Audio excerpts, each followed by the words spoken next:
So the title of our webinar today is The Aging of an Industry, Closing Skill Gaps During Generational Change. I think most experts would agree that there is a global talent crisis in the insurance industry. We have record talent shortages. Organizations are looking to seek new ways to build up their talent pools today and in the future.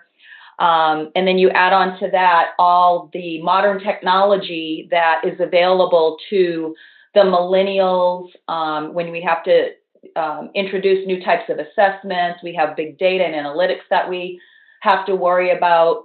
There's just a bunch of items in the industry, and they're all coming at us at once. So what do we focus on so that we can help employees gain new skills, transition into new roles internally, and create curated learning paths so that when an employee does make a transition, we can help them gain the minimum mandatory skills to be proficient in that role. And what we've been seeing, over the past couple of years is that through these employee engagement surveys, they're asking for continuous development of skills. Managers now more than ever are willing to provide feedback and coaching on a very consistent basis. And, the HR and leadership team are expecting managers to do that. So they have to do more than they ever have before. And organizations are really trying to figure out how do they adapt and enable career mobility internally when there's so much foundational work that needs to happen. So we're going to just share some of our strategies that we've used in these organizations in hopes that you can take this webinar and do things internally to help your own organizations. Now, for instance, with the role of underwriting changes, we've seen that a lot, and there's a lot of dramatic changes and transformations in claims processing technology. Insurance organizations are faced with significant work challenges, and we've just listed 3 of them in this presentation because those are the 3 that we see most often. First and foremost, the skills shortage. So 25% of insurance professionals are expected to retire in the next few years, and that's a lot of institutional knowledge that would leave your organization if we don't have the right transfer of knowledge programs in place to enable the newer generation to come in and pick up on those types of projects that require a great amount of knowledge. The unfilled positions is the second one we hear about. I think it's estimated that there's going to be about 400,000 unfilled positions by 2020. That's a major problem, and that's compounded by high turnover.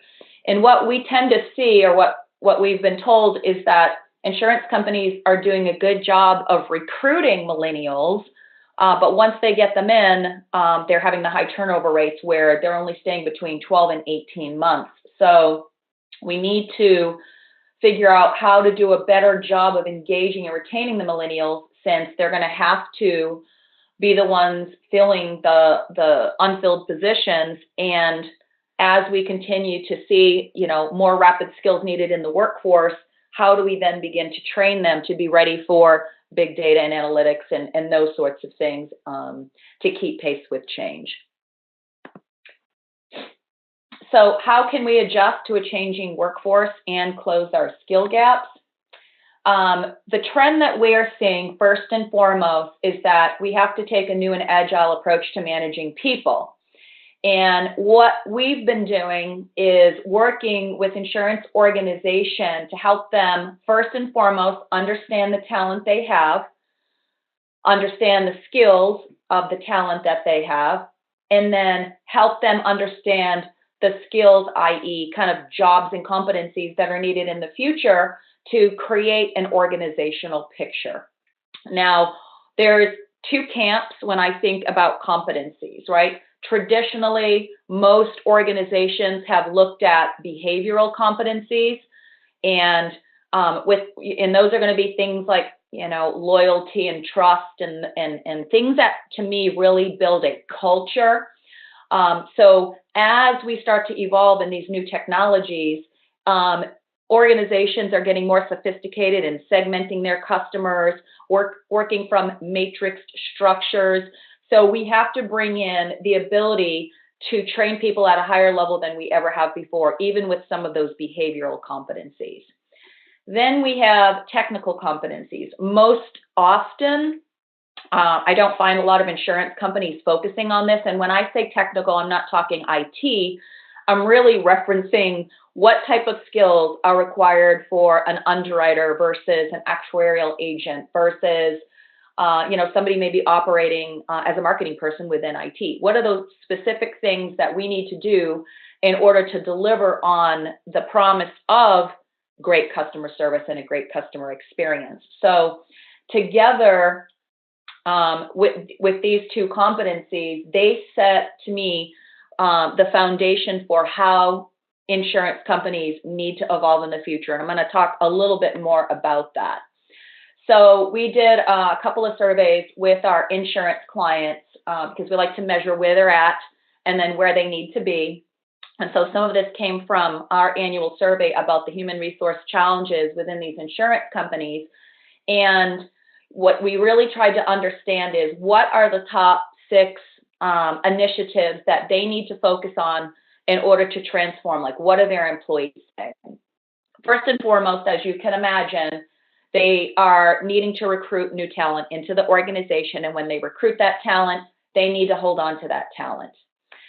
Rapidly identifying existing talent for new roles. So once we have somebody in and they're doing their job well, if we have a critical role or a critical talent pool and we need to be able to identify people internally, what is the right process for going about that?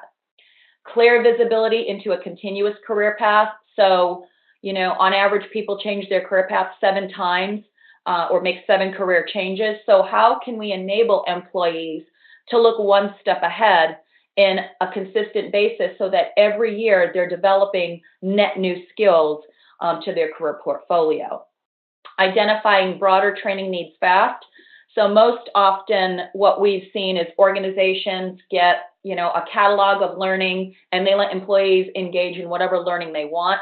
How can we curate that training plan based on the talent pools needed for the future or based on a career path or based on skill gaps, and then enable employees to work on those learning resources or those personal development goals and enable them to close those gaps.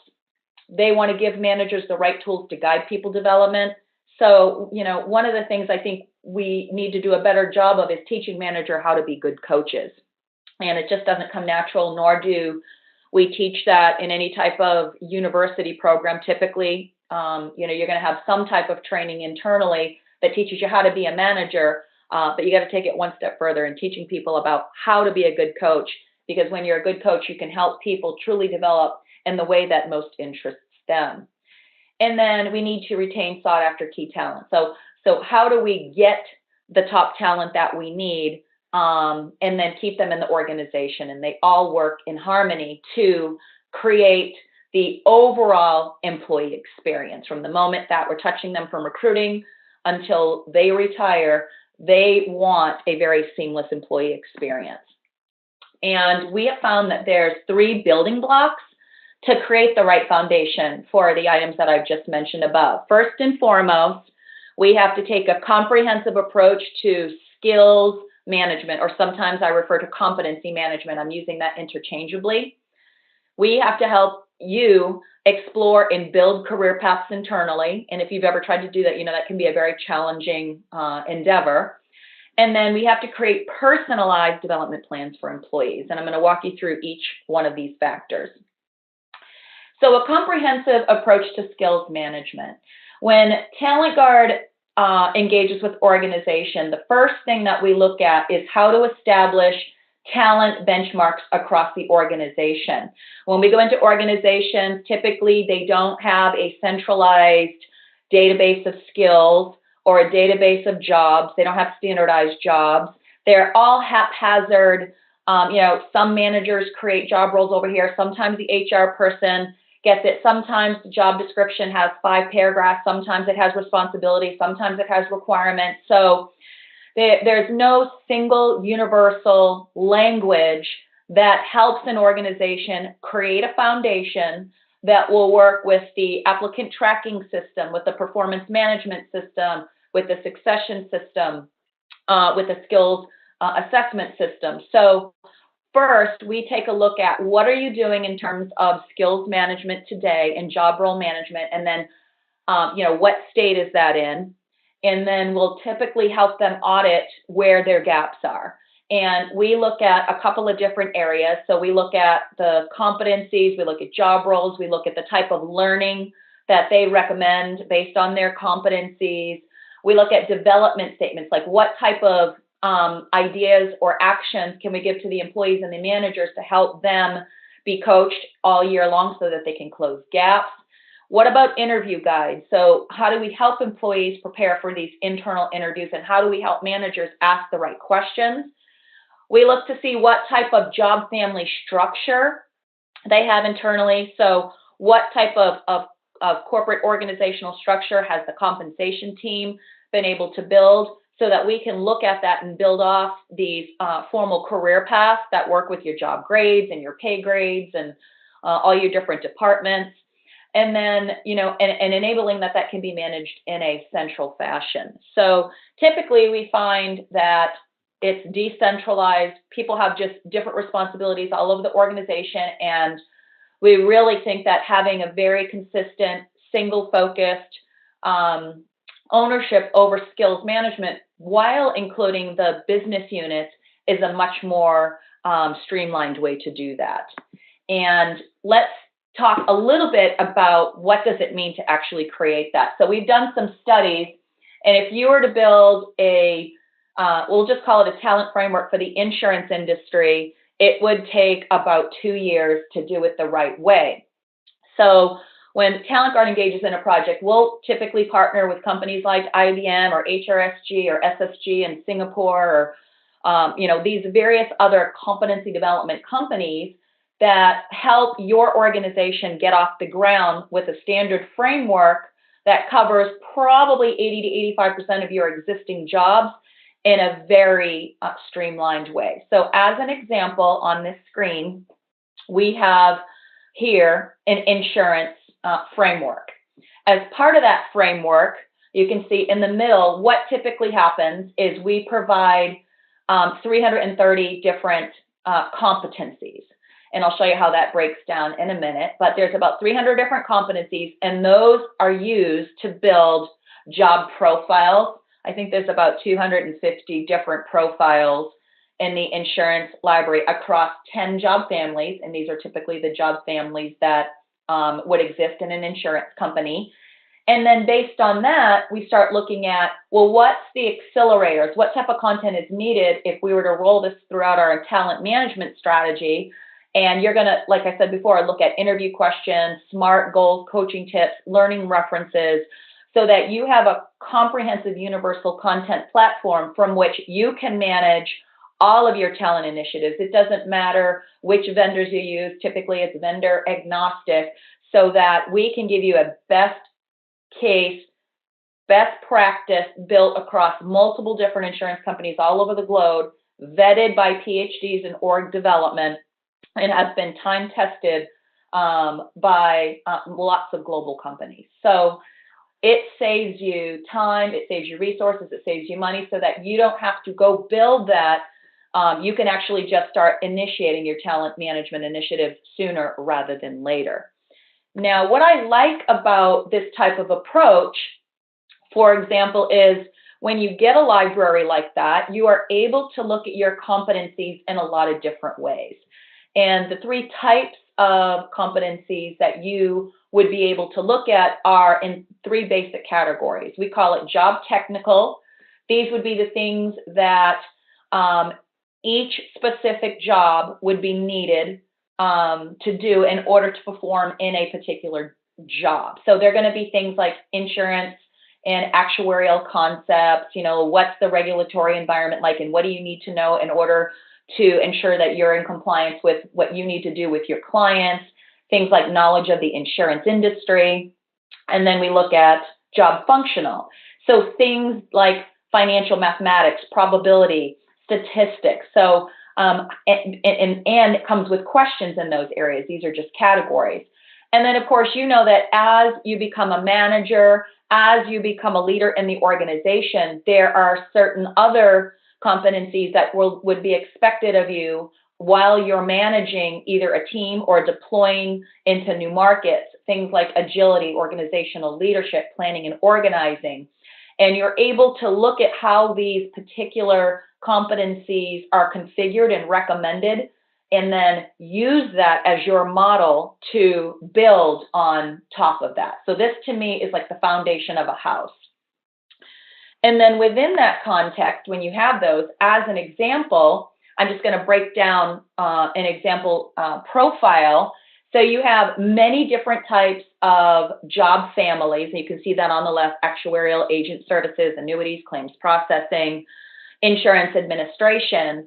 And then now we can start looking at the different types of jobs that would exist within that particular job families. And these are just examples. You might call them something else. But you're able to look at health, life, pensions, property and casualty. So, I think companies like IBM do a really good job of breaking down what is needed so that your already strapped HR team or compensation team doesn't have to build these out. And what I really like about their model is that it's set with everything needed to serve up your employee assessments, your skill assessments, and it also serves as a foundation for how career paths are built. Well, why is that?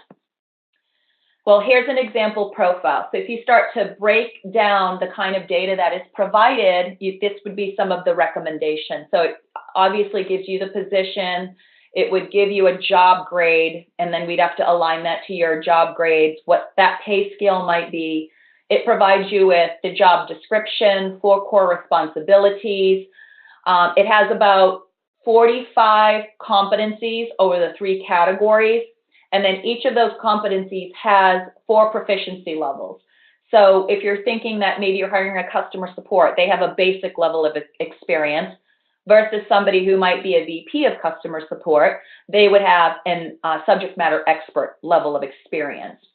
And then we talk a little bit about what experiences or qualifications or certifications would be needed for that. And then we can start to make some recommendations on if somebody were to start in this particular role, where could they move across the organization, up the organization, and even if we're starting to think about one of the challenges with baby boomers, how can people start to decelerate out of an organization? So, as you can imagine, being in HR, it takes a tremendous amount of effort to develop these and then keep them up to date on an annual basis because the times are a-changing. So I think that could be a benefit to your organization as you think about your employee management initiatives.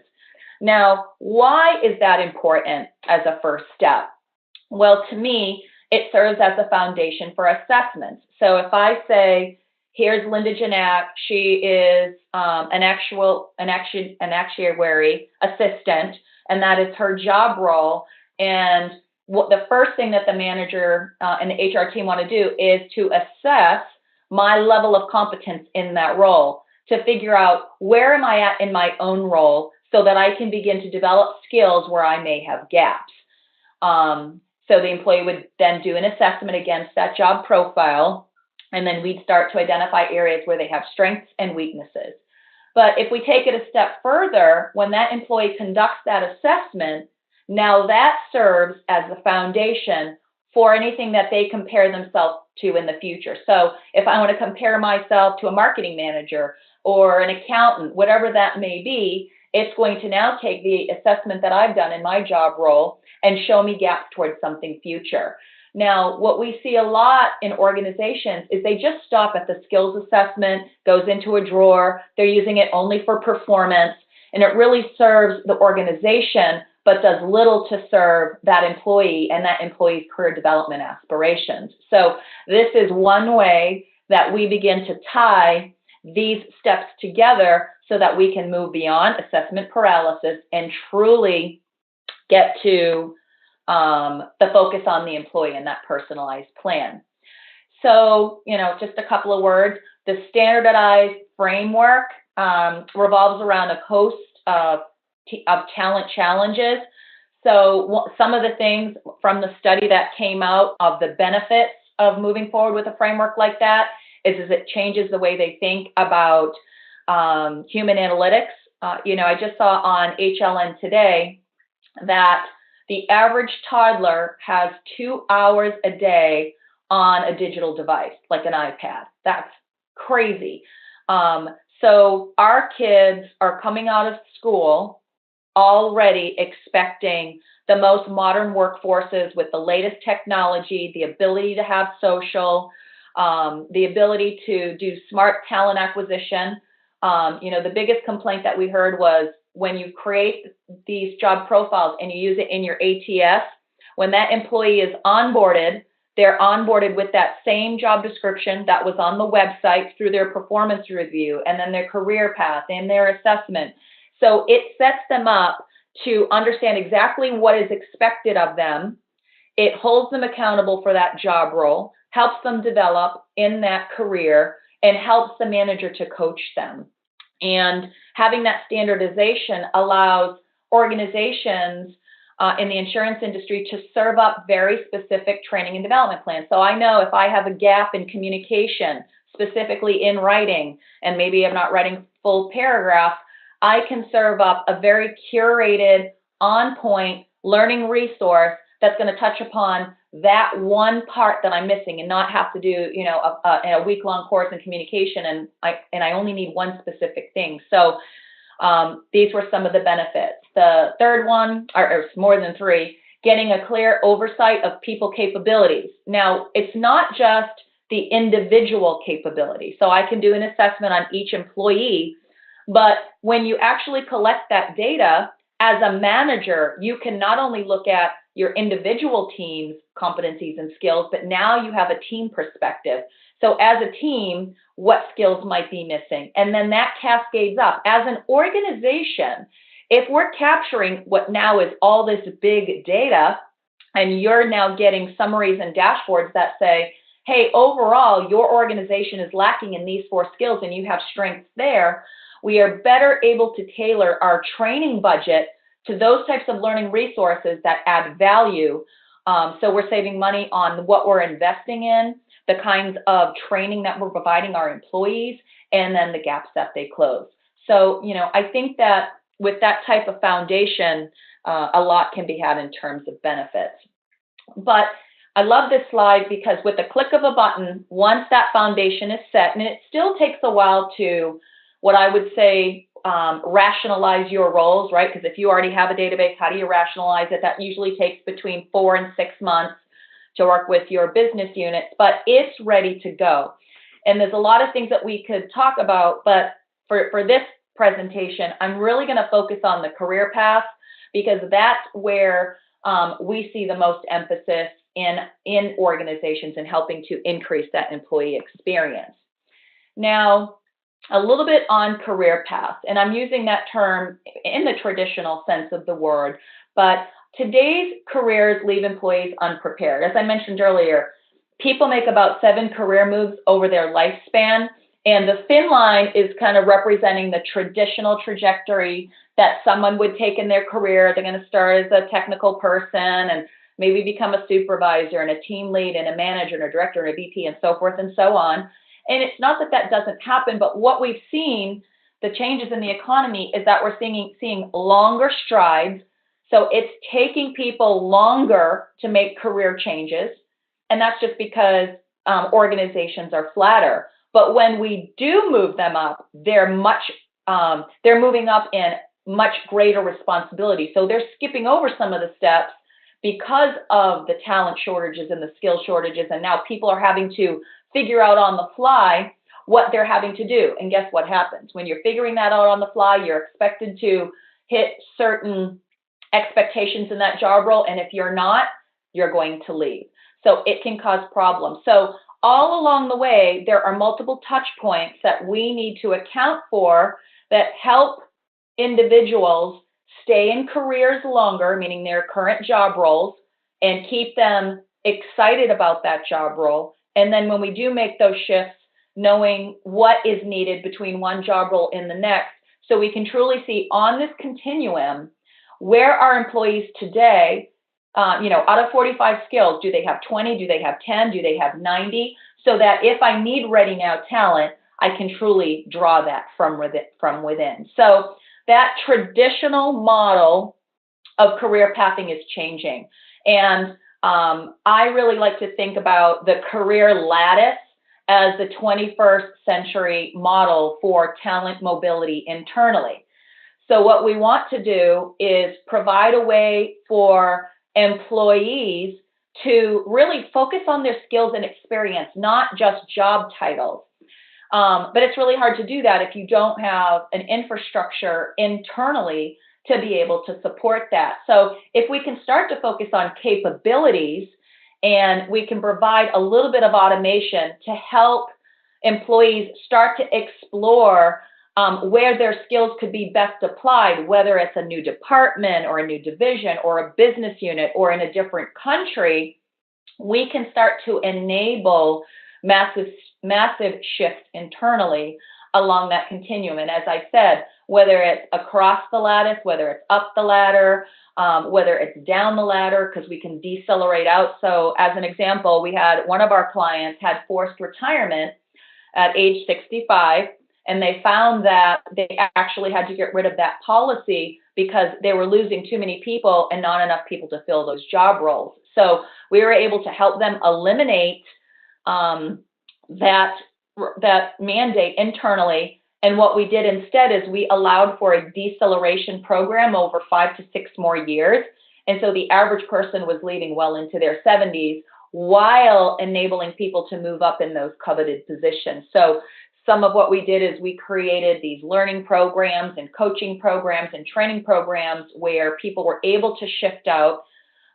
Some were able to go part-time, and it provided for that flexibility. So, it's a newer concept that's coming about, but, how does that happen internally? Because if you've ever tried to do that, it's very difficult.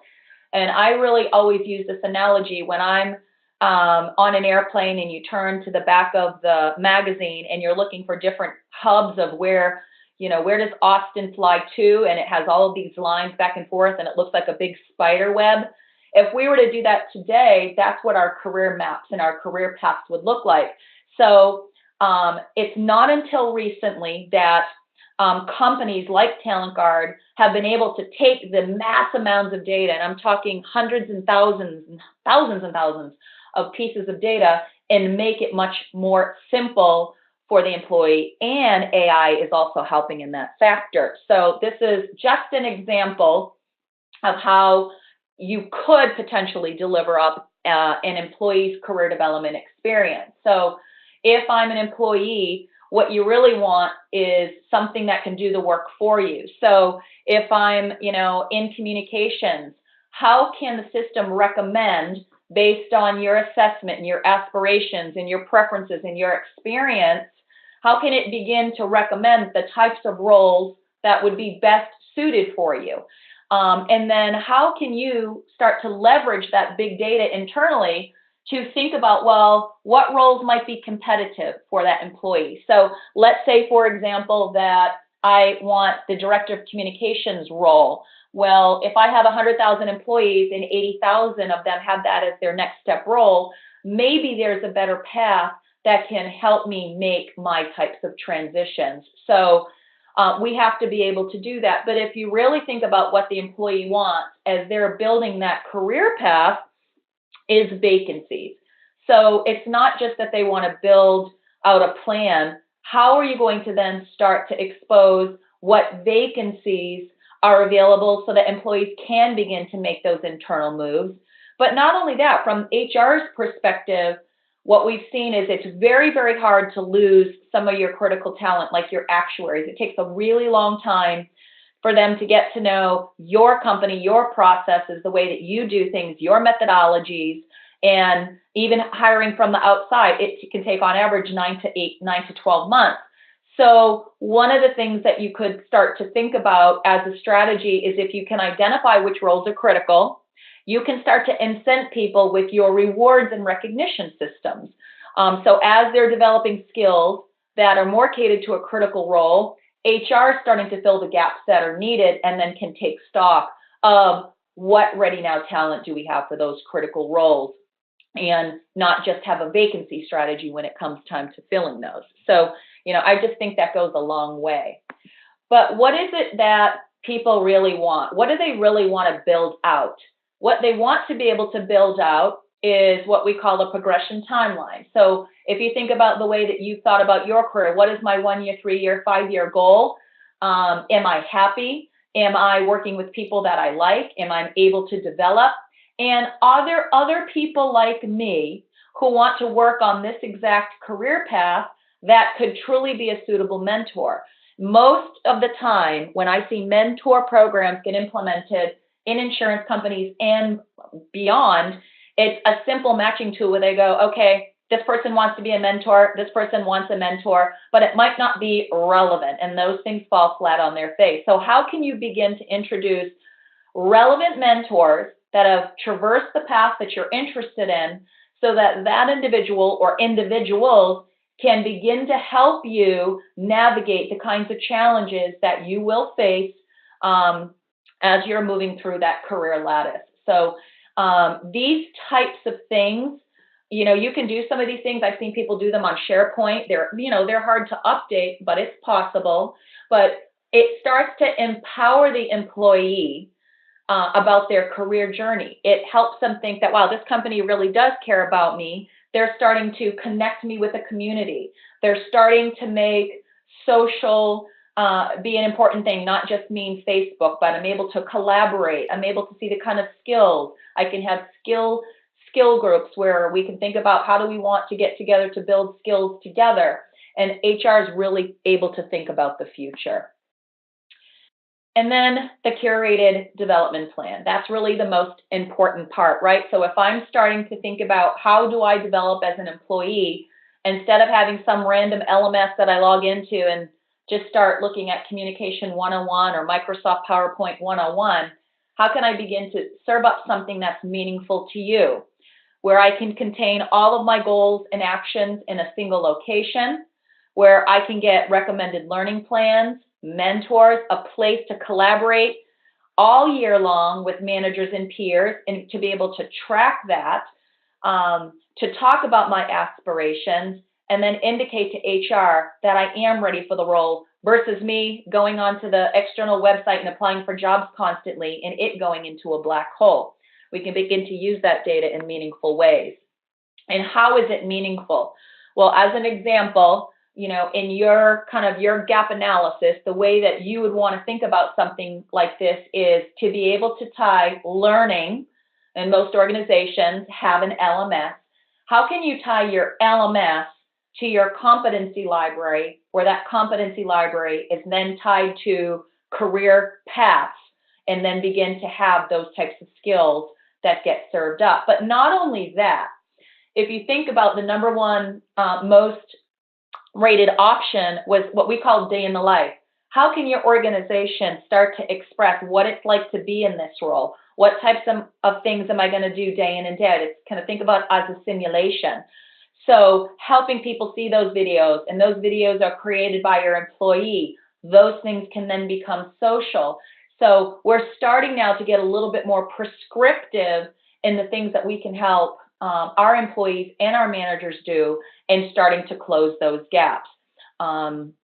If we can do that, then 8 out of your 10 employees are going to stay with you. And that's a significant increase in employee engagement. And I think we have about 14 or 15 insurance companies. And like I said, we do surveys before and after, and we've seen significant increases in engagement and significant decreases in turnover. So, I think that speaks to the value proposition of implementing employee-focused career development initiatives. So how does this help managers? Well, it helps the manager to understand an employee's interests. So instead of just talking about what can you do for me in this job, the manager starts to see that, oh, wow, I had no idea that Tony was interested in these types of job roles. So it helps direct my conversations. I truly can see what skills they have, as I said, at the individual and team level. So let's say that, as a manager, I've been given a new team or a new group to manage. I can look at the different types of skills I have on my team, slice it and dice it different ways, and then think about what individual or which individuals do I want to move back and forth between now maybe the 2 or 3 teams that I have, so that I'm taking people with the specific competencies I need to be successful. We've seen that employee manager and employee conversations have increased by about 50%. So instead of having quarterly conversations, they're having monthly conversations, and that they're able to build more competent teams to do more things. And then how does it help HR? I think for me, the most valuable thing I've seen is it gives a very macro view of skill gaps across the entire company. And when their executive team gets their hands on this, it's a real eye-opener in terms of how you're going to plan the following year's strategy. As I said, there are more targeted investments in learning and learning resources. Because we're collecting all of that big data, the HR team is able to begin searching for talent based on everything that you've assessed. So how do I find an individual that has a master's degree, has been rated on subject matter expert in these 10 skills, maybe speaks Spanish, and is willing to move to Texas for a particular job, and then have a list of people that meet that criteria. They're able to assess readiness based on true objective data and not just using the sticky notes and people who speak the loudest when we're starting to think about critical talent pools.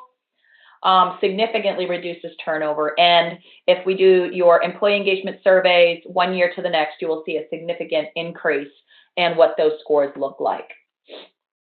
So finally, before we do some Q&A, insurance is changing.